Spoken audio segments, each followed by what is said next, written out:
earlier here, every valley shall be filled, and every mountain and hill shall be made low.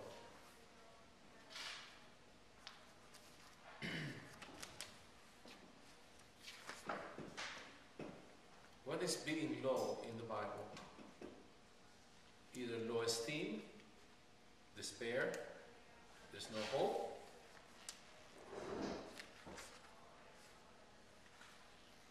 What does it mean, low esteem? When you have low esteem, what does it mean?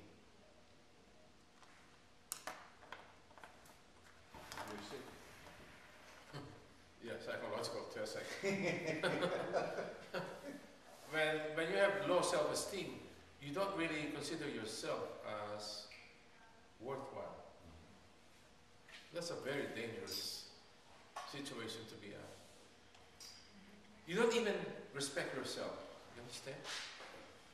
That's what happens to those who commit heinous crimes, like adultery, like abortion. They can't even... no remorse. Oh, yeah, certainly. When you have no remorse, then that's your hardened criminal. That's no self-esteem. So what's reverend?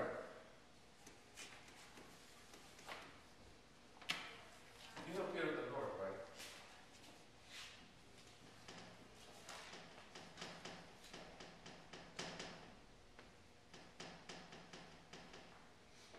What is fear of the Lord? Afraid of the Lord? Are you afraid of the Lord? Is that what fear of the Lord is? Remember we studied that before? Fear not being with them. Fear of the Lord? Feeling alone. No. Fear of the Lord means you are, you feel subservient to the Lord, such that you are in absolute awesome. You find the Lord so awesome and totally beyond you. He's way over you, and there's no way you can even comprehend His goodness, His kindness, His magnificence. That's fear of the Lord. So fear of the Lord means you're always wanting the Lord. You can't have enough of the Lord. That's fear of the Lord.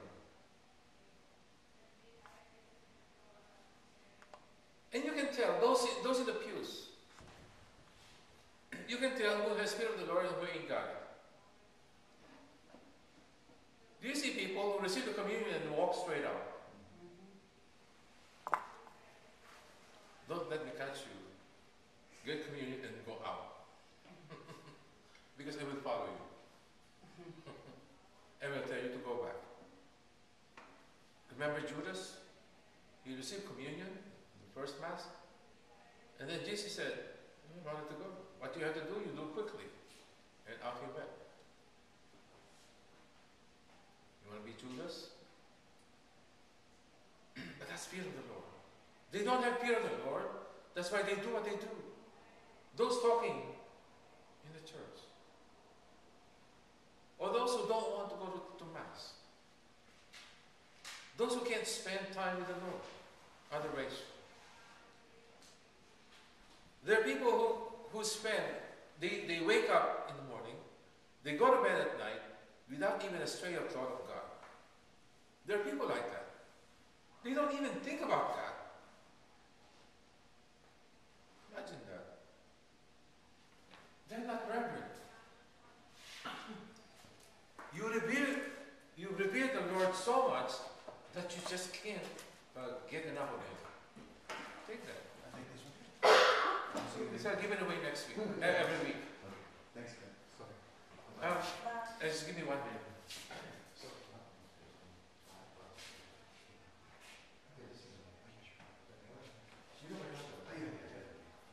Okay. Bye. He has to close the adoration chapel at St. John's. He's the one who opens and closes the adoration. He's my classmate in India. Where's St. John there? Jersey City. Oh. And he also came here for my notes. He believes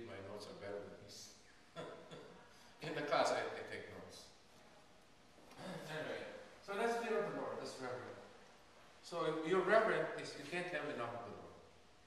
You find the Lord so awesome, so beautiful, so wonderful.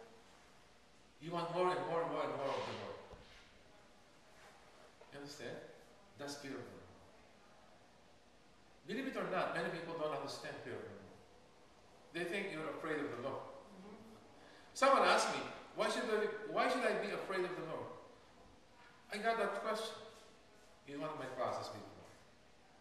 But that's not fear of the Lord. So it looks like literally fear of the Lord is you're afraid of the Lord, but you're not. Fear of the Lord again is you find the Lord so awesome and so good that you can't have enough of Him. You just want more and more and more of Him. That's fear of the Lord. Okay? Refine. What's refine? You know Chris Brown? You know Chris Brown? Oh, Singer. she knows. Rihanna. He beat up with Rihanna. They're back together. They're back together. That's what my kids told me. Are you sure you're a kid or you're the one leading?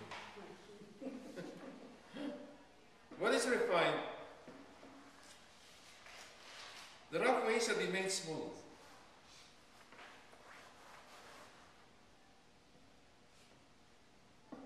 Are you difficult to live with? Or you're easy to live with? How do you know if and when you're easy to live with? You are able to go along with people quickly, right?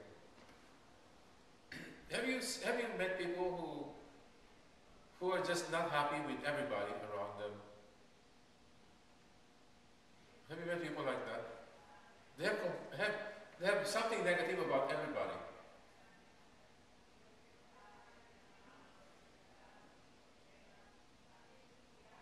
What's an example? At work, especially, right?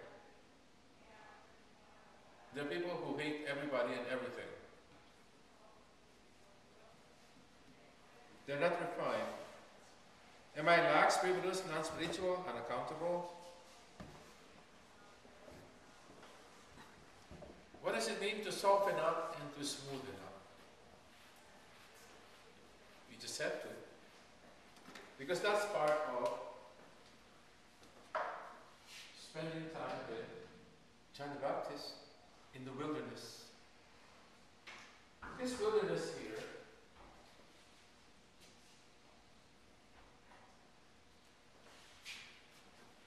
what is this wilderness?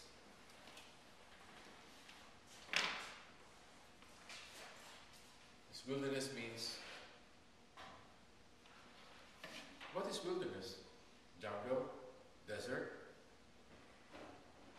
wild animals, wild plants, wild trees, wild people. That's why it's wilderness.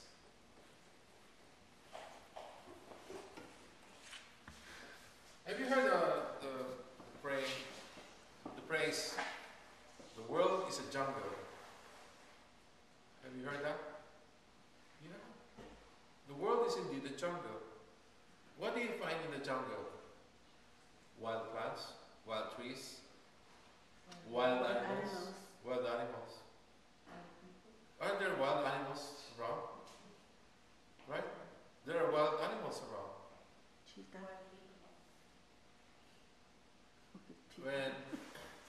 When I talk to Jersey City people, they say, I don't like Florida because there are many alligators. At least the alligators are afraid of me, unless those who are super duper hungry and those who are big. But in Jersey City, there are even more alligators. And the alligators in Jersey City have two legs and they speak. They're worse than real alligators in Florida. Wilderness. Are you refined? You know rough people, right? Rough people get into trouble so easily, all the time. I know my students relate to me.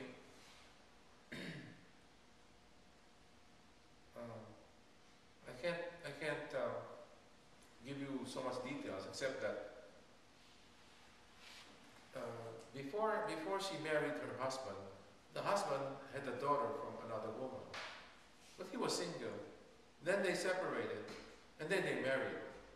Okay, and then she allowed that the daughter from the other woman be adopted into the family.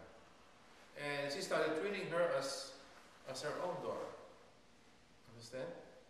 But she was so wild. A little thing and she would disappear. She would abscond, leave the house.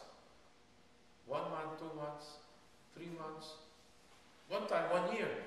1 year. And then she comes back. And then she says to her, do you have anything to explain? She was gone for 1 year. Do you have anything to explain? You know what she said? I have nothing to explain to you. And then she turned her back and walked to the room. She's so wild. And she also mentioned that she started stealing things from the house. Jewelry, electronics. And she was into drugs. Bad company. When you keep bad company, chances are you're not refined. Chances are you're not refined. If you stay in the streets, chances are you're not refined.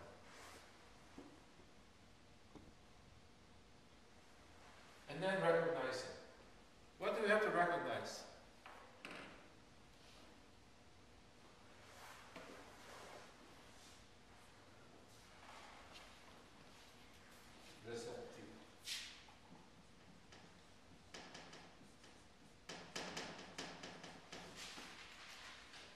Recognizing this, you're receptive.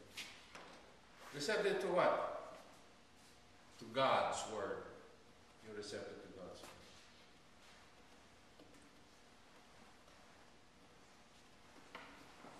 This is the whole context of this week. Monday. The power of the Lord was with him for healing. The Gospel in Luke chapter 5, the Gospel is about, remember the paralytic? And the house was so filled with people, they couldn't get to Jesus. What did they do? They went up, opened a hole in the roof, and dropped down the man from the roof, and he was dropped right in front of Jesus. The faith of the Pharisees, number one.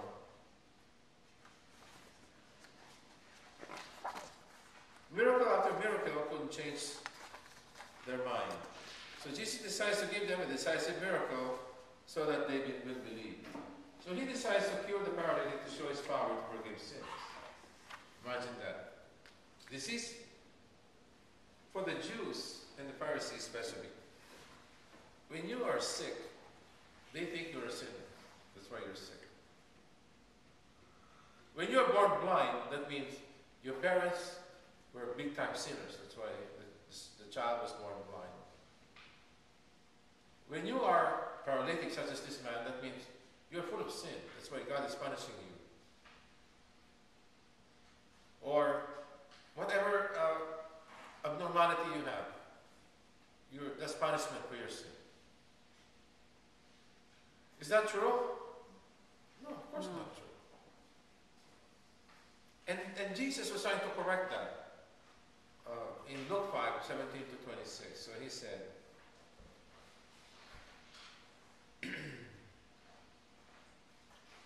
which one is easier?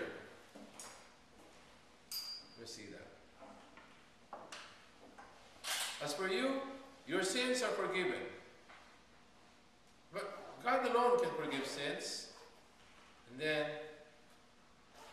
but that you may know, this is what Jesus said, that the Son of Man has authority on earth to forgive sins. So he said to the paralyzed man, rise, pick up your stretcher and go home. And he did as he was told. And he went home glorifying God. So first thing, He forgave sin. So that will not fly with the Pharisees, of course. Only God can forgive sin. Who do you think you are?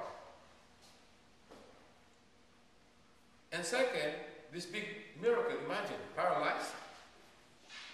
Rise and go home. Walk, take your pallet. So he has two messages here. Highlight, if you have highlighter. Healing and forgiveness. See that? Third from the bottom. Number 1. Healing and forgiveness. But they were too wrapped up in seeing their own plans and protecting their own honor. That's horrible. They wanted to protect their positions. That's why Jesus would fly out with them. There's no way they would accept Jesus. Because Jesus was a threat to their position. Jesus was a threat to their power. Jesus was a threat to their possessions. So there's no way Jesus would fly. No way. Number 2, what about the paralytic? His faith was so strong, it moved him to action. He had a living faith which goes far beyond ideas. Imagine this paralytic. I had to get to Jesus. So he asked other men to put him on a pallet, lift him up, and drop him from the top of the roof. Tuesday, Matthew 18, 12 to 14. What is your opinion? In human language, what happens if you have 100 sheep and one goes astray? Would you leave the 99? As human beings, is that practical? It's not practical. You know why? Okay, you come. Wait, I'm losing one. I have to look for the one. What happens if you look for the one? When you come back, either half of them are dead or even more disappeared. Some people would say that's a stupid way to do it. What do you have to do? Secure the 99, or either yourself or have someone look for the other one. But you have the 99 secured, so you don't lose anymore. Right? But what does that mean? Why did Jesus say that? It doesn't make sense to us. Leave the 99 and go seek the lost one. Did you think about it? So how do we take that? He loves everybody. Okay, he loves everybody, but leaving the 99 would put them in jeopardy. Those 99 are belong to him already. Yeah. And Those 99 belong to God. So seek the one who is not. That's the deep meaning of it. Yeah. Because, as you said, everybody, God is loved by God. You cannot, there's no way you can drop anyone down. Oh, it's okay. God doesn't love him or her. You cannot count out anyone. You know what I mean? It ain't over until it's over. There's always chance for salvation as long as we live. But after we die,